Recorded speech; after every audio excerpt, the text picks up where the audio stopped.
When did you realize your seemingly perfect neighbor was actually running the neighborhood like a prison warden? It started with the grass. Mrs. Henderson moved in next door when I was 12, and within a week, she'd transformed her yard into something that belonged in a luxury home magazine. Perfect hedges trimmed with mathematical precision, pristine flower beds arranged by height and color coordination, lawn so uniformly green it looked like artificial turf imported from a golf course. My mom was genuinely impressed. Finally, someone who takes pride in their home, she said, watching Mrs. Henderson deadhead roses at exactly 7 a.m. every morning like clockwork, dressed in a pristine gardening outfit that probably cost more than our monthly grocery budget. Mrs. Henderson was in her early 60s, impeccably dressed even for yard work, with silver hair pulled back in a perfect bun and the kind of smile that never quite reached her eyes. She'd moved here from some upscale suburb after her husband died, claiming she wanted a quieter community where she could contribute to neighborhood excellence. The first rule appeared on our door 3 days later, a laminated note in perfect cursive handwriting. Dear neighbors, trash cans must be returned to garage within 2 hours of pickup to maintain our beautiful neighborhood standards. Thank you for your cooperation in preserving property values. Sincerely, Margaret Henderson, concerned neighbor. My dad laughed when he read it. Bit much, but whatever keeps the peace. At least she cares about the neighborhood looking nice. More notes followed within the week, each one more specific and controlling than the last. No bikes on front lawns after 5 p.m., no children playing outside after 6 p.m. on weekdays, 7 p.m. on weekends, no music audible from sidewalks at any time of day, no decorations except tasteful seasonal displays approved by neighborhood consensus, no parking on the street for more than 24 hours without prior notification, no pets unleashed in front yards, even on owner's property. Each note was signed with that same flowing signature and delivered in person with a warm smile and concerned expression that felt increasingly rehearsed. When the Johnsons across the street painted their shutters navy blue instead of the approved beige palette that apparently existed only in Mrs. Henderson's mind, she knocked on every door with a professional-looking clipboard and petitioned to maintain property values and neighborhood aesthetic standards. I'm sure you understand, she told each neighbor with that saccharine smile. One poorly chosen color can affect everyone's home values. We have to think collectively about our community image. She always smiled when she delivered these messages, always spoke in that sweet, concerned voice that dripped with false community spirit, always had perfectly logical reasons wrapped in neighborhood concern and property value protection, but there was something in her eyes, a cold calculation that made me uncomfortable. But I started noticing things that made my skin crawl and my instincts scream danger. How she'd appear at her front window whenever kids were playing outside, watching us through expensive binoculars like we were specimens in some twisted social experiment. How she'd accidentally be gardening in her front yard whenever someone came home past 9 p.m., noting the exact time in a little leather notebook with the dedication of a surveillance officer. How she'd strike up seemingly innocent conversations with new residents, asking pointed questions about their work schedules, family situations, financial status, and personal habits. She knew everything about everyone. What time we left for school, when our parents came home from work, which families had marital problems, who was struggling financially, which teenagers were dating, what cars belonged to, which houses, who had medical appointments, who worked night shifts. She'd memorized our entire neighborhood like a comprehensive security dossier.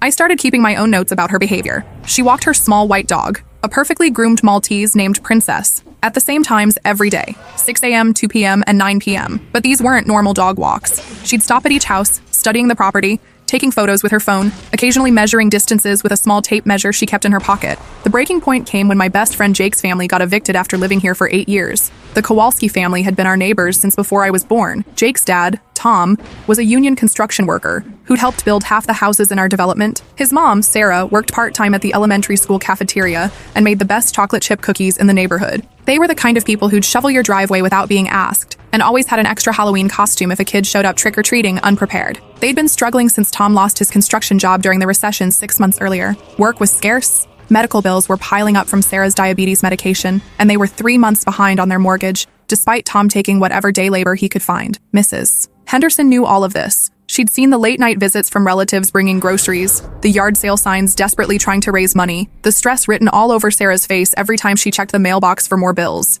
Instead of offering help like any decent human being with an ounce of compassion, Mrs. Henderson systematically destroyed them with bureaucratic warfare that was both methodical and cruel. She called code enforcement about their unkempt property when Tom couldn't afford professional lawn service and was working 16-hour days trying to keep his family afloat. She reported them to the HOA for every minor violation she could manufacture: garden hose left out overnight, trash can visible from the street for 3 hours instead of 2, children's chalk art on their own driveway, a loose board on their fence that Tom hadn't had time to fix while working 3 part-time jobs. Each violation came with fines ranging from $50 to $200. Each fine added to their financial burden. Each complaint created a paper trail that made them look like problem tenants when they desperately tried to negotiate with their mortgage company for more time. But Mrs. Henderson's cruelest move was reporting them for child neglect. because Jake and his little sister Emma sometimes played outside unsupervised while their parents were working. Child Protective Services actually showed up, terrifying the children and humiliating the family. The case was dismissed immediately. The kids were happy, healthy, and well cared for, but the investigation remained on their record. Jake's mom cried as they loaded the moving truck, her hands shaking as she tried to explain to her 8-year-old daughter why they had to leave their home and move in with Grandma 3 states away. "I don't understand," she told my mother through tears, standing in our driveway surrounded by boxes of their life. "We've been good neighbors. We never bothered anyone. We helped people. Why would someone do this to us?" My mom hugged her and whispered something about fresh starts and how things would get better, but I could see the anger in her eyes as she glanced toward Mrs. Henderson's house. That night, I watched from my bedroom window as Mrs. Henderson stood in her perfectly manicured yard at midnight, installing another security camera. This one pointed directly at Jake's now empty house, like she was claiming territory or marking her victory. She spent 20 minutes adjusting the angle, making sure it captured the entire front yard and driveway. She was smiling in the darkness, and something about that smile made my blood run cold. Then I saw her pull out a thick manila folder, the same kind I'd glimpsed in her office, labeled with Jake's address. She made a final note, wrote something across the front of the folder, then walked back inside with a satisfied expression of someone who'd just completed a successful project. That's when I decided to fight back. I started documenting everything with the dedication of an investigative journalist building a case. Her midnight walks around the block with a high-powered flashlight, photographing license plates and noting which houses had lights on past her arbitrary bedtime. Her daily conversations with code enforcement. She was on a first-name basis with every inspector in the city and knew exactly which violations would result in fines. The way she'd time her dog walks to coincide with people leaving for work, watching who forgot to lock their doors or left garage doors open. I bought a cheap digital camera and started taking photos of her surveillance activities. I documented her measuring distances from sidewalk to house, taking pictures of children's toys, photographing cars parked on the street for what she deemed too long. Most disturbing was her home office setup, which I studied carefully through her kitchen window while returning packages that had been misdelivered to our address, something that happened suspiciously often. Filing cabinets lined one entire wall, rows and rows of manila folders, each one labeled with a street address. Our address was there, thick with papers. Every house on our block had a folder. Some were thin, probably newer residents who hadn't yet attracted her attention. Others bulged with documentation that suggested years of surveillance and complaint building. She had a computer set up with multiple monitors, a high-end printer,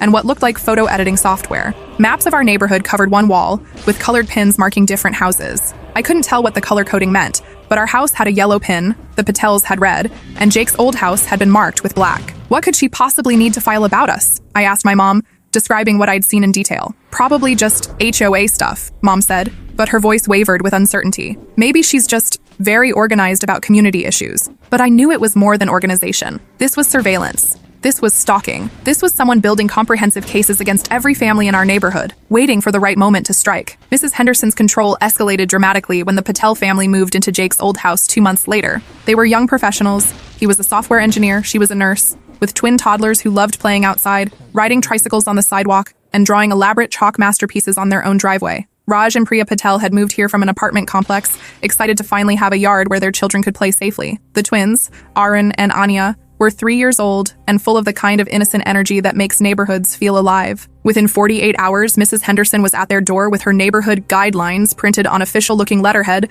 that made her rules seem like actual laws. "Welcome to the neighborhood," she said with that fake smile. I wanted to share some community standards that help maintain our property values. Children's outdoor play should be limited to designated hours, no earlier than 9 a.m., no later than 6 p.m. on weekdays, 7 p.m. on weekends. Toys must be stored immediately after use. Chalk drawings should be removed within 24 hours. We've found this helps preserve the peaceful atmosphere that makes our neighborhood so desirable. Mr. Patel tried to reason with her, his voice patient but strained. They're just kids. They're not hurting anyone. They're playing on our own property. Property values are everyone's concern, she replied smoothly. I'm sure you understand the importance of maintaining neighborhood standards. We all have to make sacrifices for the greater good of the community. Mrs. Patel looked confused and hurt. In our old neighborhood, people loved seeing children play outside. It made the community feel alive and safe. Mrs. Henderson's smile tightened almost imperceptibly. This isn't your old neighborhood. We have higher standards here. When the Patels didn't immediately comply with her arbitrary rules, because they were reasonable people who believed children should be allowed to play in their own yard,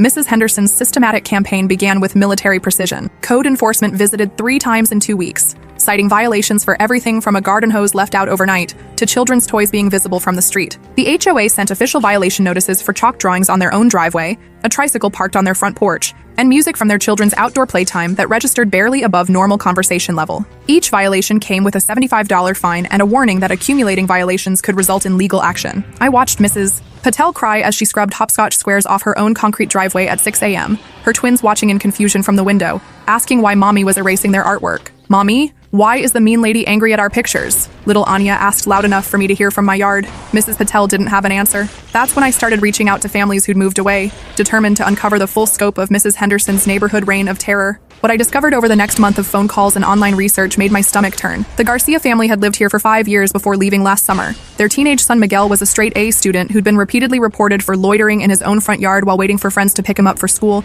sports practice, or part-time work. Mrs. Henderson had called the police 6 times, claiming a suspicious individual was casing houses for potential break-ins. When officers realized it was just a kid waiting for rides, they stopped responding to her calls about him. But the harassment continued with noise complaints every time he played music in his room, violations for his basketball hoop being incorrectly positioned, and reports to the school claiming he was dealing drugs because teenagers occasionally gathered in their driveway to hang out. "She made our son feel like a criminal for existing in his own home," Mrs. Garcia told me over the phone, her voice still shaking with remembered frustration. Miguel started asking us to drive him places instead of having friends pick him up because he was so tired of being watched and reported. A 17-year-old shouldn't have to feel like that. The breaking point for the Garcias came when Mrs. Henderson called Child Protective Services, claiming Miguel was being inadequately supervised because he came home from his part-time job at 10 p.m. when his parents were asleep. CPS investigated and found nothing wrong, but the humiliation and stress drove the family to sell their home and move across town. "We just wanted peace," Mrs. Garcia said, "but she made our lives hell. Every single day was a new complaint, a new violation, a new way to make us feel unwelcome. Finally,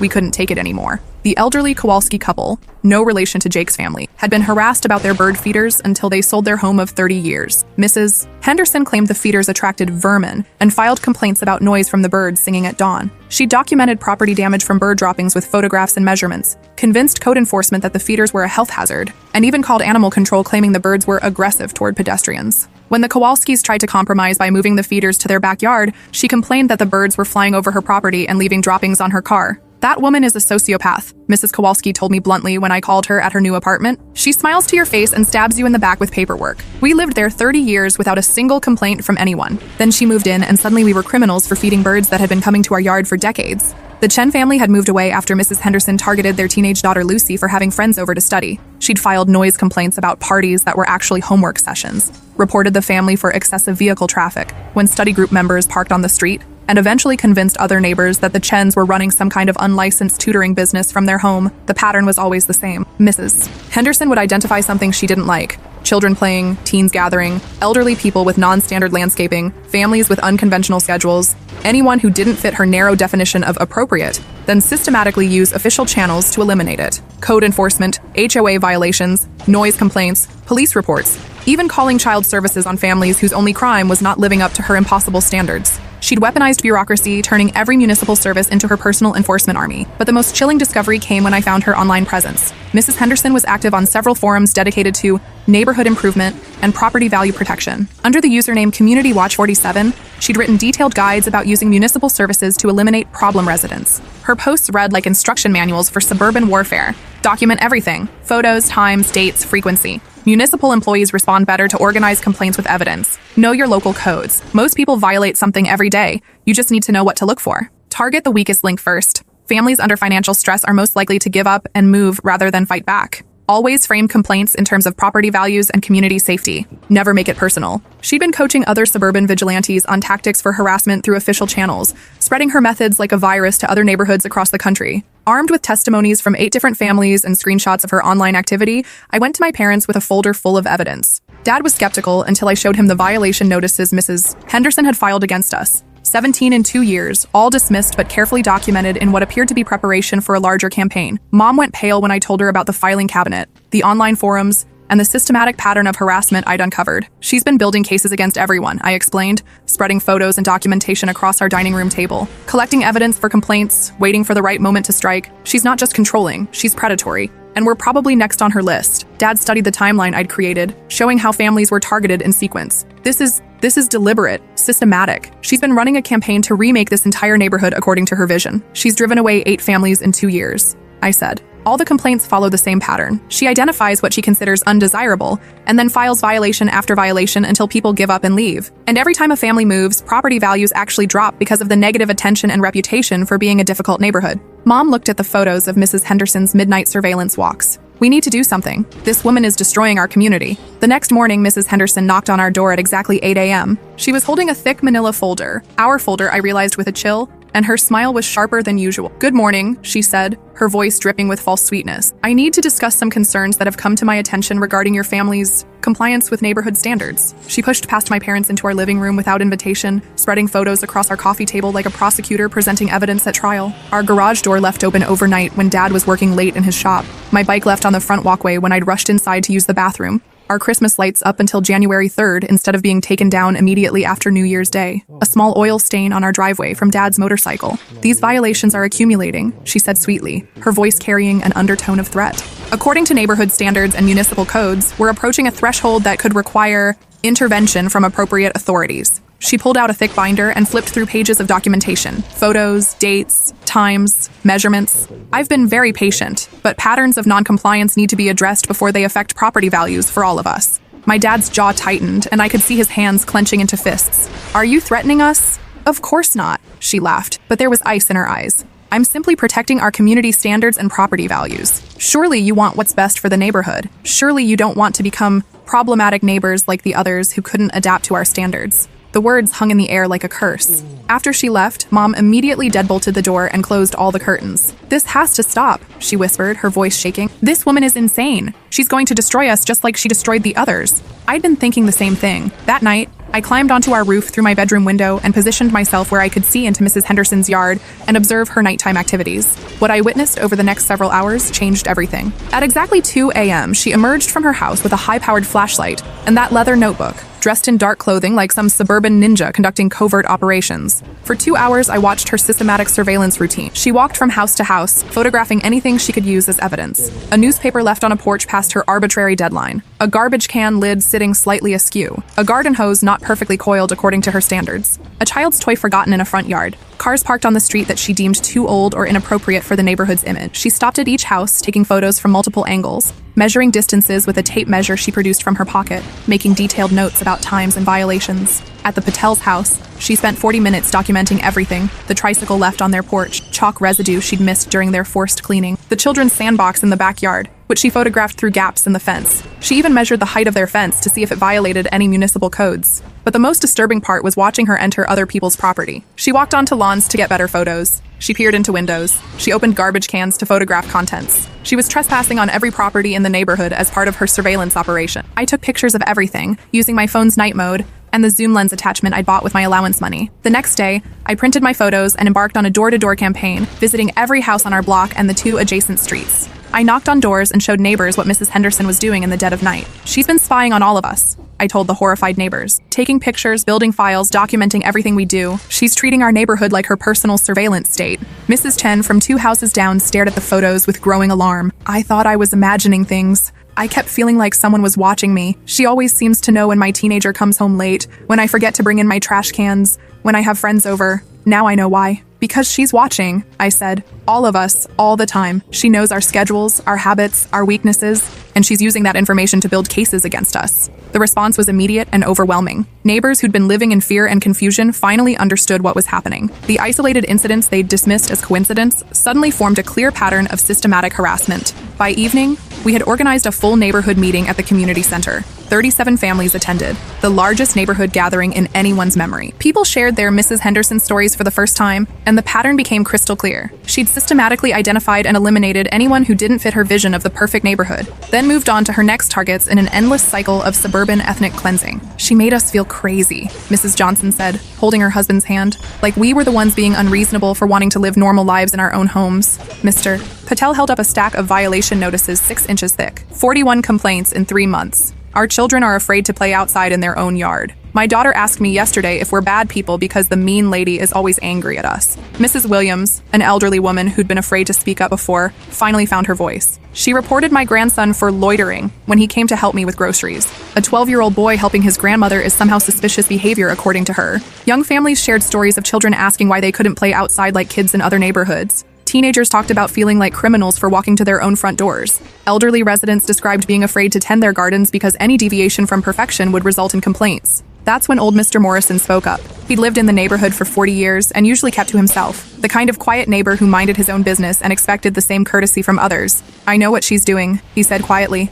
his weathered hands folded in his lap. "My late wife worked in social services for 30 years. She specialized in cases of systematic abuse and control. This is textbook predatory behavior, but instead of targeting individuals in isolation, she's targeting an entire community." He paused, looking around the room at all the faces that had been worn down by months or years of harassment. "She identifies vulnerabilities in families, financial stress, unconventional schedules, children with high energy, elderly people with declining physical ability to maintain perfect properties, then exploits those vulnerabilities through official channels. She's not just controlling, she's dangerous. And she won't stop until she's driven out everyone who doesn't meet her impossible standards." We decided to fight back collectively, forming what we called the Neighborhood Defense Network. Every family would document any interaction with Mrs. Henderson. We'd support each other through any bogus complaints, showing up as witnesses and character references. We'd attend every HOA meeting as a united front. We'd share information about her tactics and warn new residents about her methods. Most importantly, we'd stop being afraid and isolated. Mrs. Henderson noticed the change immediately, and her response was swift and vindictive. When she tried to give the Patels another violation notice about their garden gnome being inappropriate yard ornamentation that lowers property values, Mr. Johnson appeared with his phone recording the entire interaction. "This harassment needs to stop," he told her calmly. "These people have done nothing wrong." Mrs. Henderson's fake smile faltered. "This doesn't concern you. It concerns all of us," Mrs. Chen said, arriving with her own phone camera. "We're documenting everything now." When she called code enforcement about Mrs. Chen's wind chimes, 5 neighbors showed up as witnesses that they were well within legal noise limits and actually quite pleasant to listen to. When she tried to photograph the Martinez family's quinceañera decorations as excessive and culturally inappropriate, she found herself surrounded by neighbors who'd formed a protective barrier around the celebration. Her fake smile began slipping more frequently, revealing glimpses of the cold rage underneath. The confrontation came 2 weeks later. Henderson called an emergency HOA meeting, claiming there was a coordinated campaign to undermine neighborhood standards and property values, led by juvenile delinquents and their enablers. She stood at the front of the community center like a general addressing her troops, pointing at families like a prosecutor naming co-conspirators in some vast conspiracy against suburban perfection. "These people are destroying our property values with their chaos," she declared, her voice rising with each word and losing its carefully controlled tone. "Children running wild at all hours, unauthorized decorations cluttering front yards, noise violations, unkempt properties, inappropriate cultural displays. They're turning our beautiful neighborhood into a slum, and property values are already declining because of their behavior." She gestured toward me specifically. "Led by this disrespectful teenager who's been conducting surveillance and harassment campaigns against law-abiding neighbors who simply want to maintain community standards." That's when I stood up, my heart pounding but my voice steady. "Mrs. Henderson," I said, pulling out my folder thick with documentation. "Would you like to explain these?" I'd been very busy over the past 3 months. My investigation had revealed the full scope of her operation, and the numbers were staggering and damning. She'd filed over 400 complaints in 2 years against various neighbors. She'd cost the city thousands of dollars in frivolous inspections and administrative processing. She'd driven away 8 families, causing 6 houses to sell significantly below market value, which actually hurt everyone's property value, the opposite of her stated goal. Most damning, I'd found her extensive online activity, forums where she bragged about cleaning up neighborhoods and maintaining appropriate demographics, detailed guides she'd written about using municipal bureaucracy to eliminate undesirable elements, screenshots of her advising other suburban vigilantes on tactics for harassment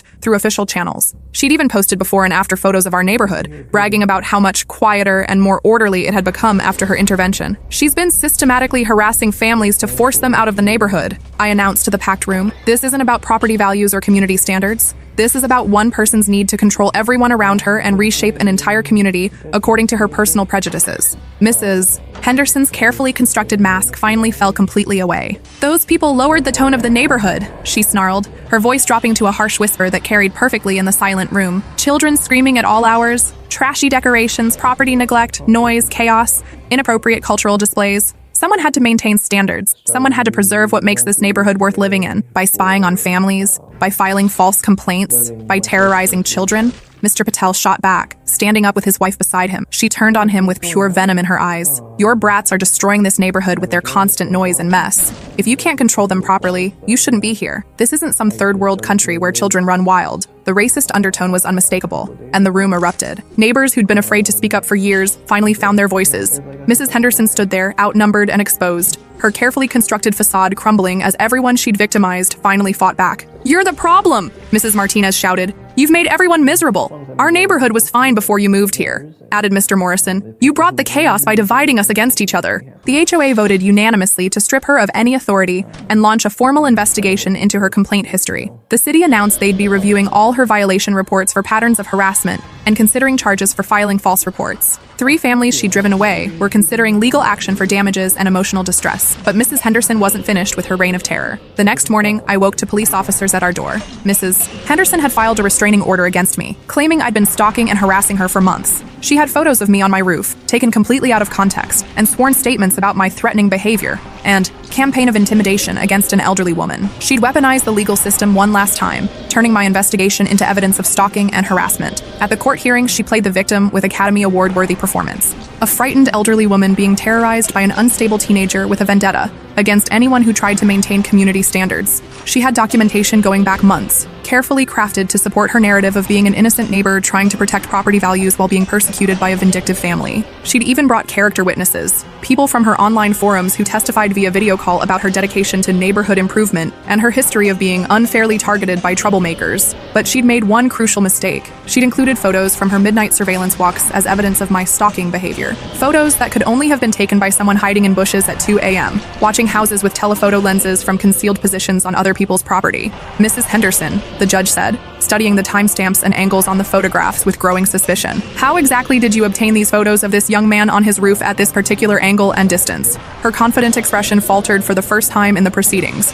I was taking evening walks for my health and noticed suspicious activity. At 2 a.m., with professional camera equipment, from positions that would require you to be trespassing on other people's property, the prosecutor I'd contacted through our lawyer stood up. "Your Honor, we have additional evidence that Mrs. Henderson has been conducting systematic surveillance of her entire neighborhood. The photos I'd taken of her midnight activities were entered into evidence, along with testimonies from neighbors about her trespassing and harassment. The case against me was dismissed, and Mrs. Henderson found herself facing charges for stalking, trespassing, and filing false police reports. 6 months later, she moved away. No farewell parties, no goodbye notes, no forwarding address. Just a moving truck one morning and an empty house with a for sale sign that stayed up for less than a week. But her departure didn't immediately heal the damage she'd caused. It took months for neighbors to feel comfortable outside again. Children who'd been trained to fear playing in their own yards needed time to rediscover the joy of outdoor play. Families who'd been isolated by her divide and conquer tactics had to rebuild relationships with neighbors they'd been suspicious of. The Garcia family moved back into their old house 3 months later, and Miguel immediately set up his basketball hoop in exactly the same spot it had been before. He plays until sunset now, and neighbors actually stopped to shoot baskets with him. The Patels twins have transformed their front lawn into an elaborate chalk art gallery that changes daily. Other children in the neighborhood have joined them, creating a collaborative masterpiece that covers sidewalks and driveways throughout the block. Mrs. Chen's wind chimes play gentle melodies in the evening breeze, and neighbors actually stop to listen and smile instead of hurrying past in fear of being reported. We started having regular neighborhood barbecues, holiday parties, and informal gatherings. Children play together across yards without regard for property lines. Teenagers hang out in driveways without looking over their shoulders. Elderly residents sit on their porches in the evening, waving to passersby. Our neighborhood isn't perfect now. It's better. It's alive again. We learned that community standards should bring people together, not drive them apart. The Kowalski couple moved back 6 months later, and their bird feeders are more popular than ever. Families bring their children to watch the birds and learn about different species. We established a real neighborhood watch program, focused on helping and protecting each other rather than surveillance and control. We created a community garden where Mrs. Henderson's house used to have her pristine but sterile lawn. Last week, I got a message on social media from a teenager in another city.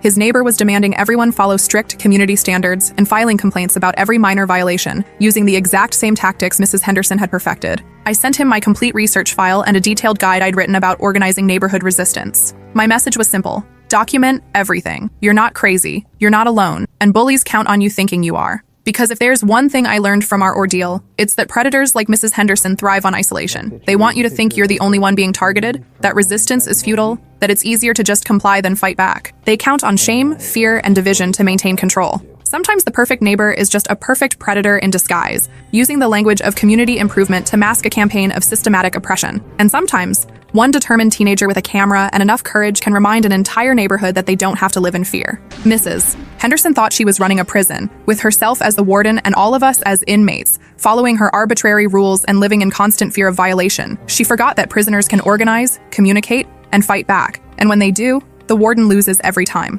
Now our neighborhood is what she claimed to want, a place where property values are stable, children are safe, and neighbors look out for each other. But we achieved it through community and cooperation, not control and fear. The real irony is that Mrs. Henderson's own behavior was the biggest threat to our property values and community safety. Getting rid of her was the best thing that ever happened to our neighborhood.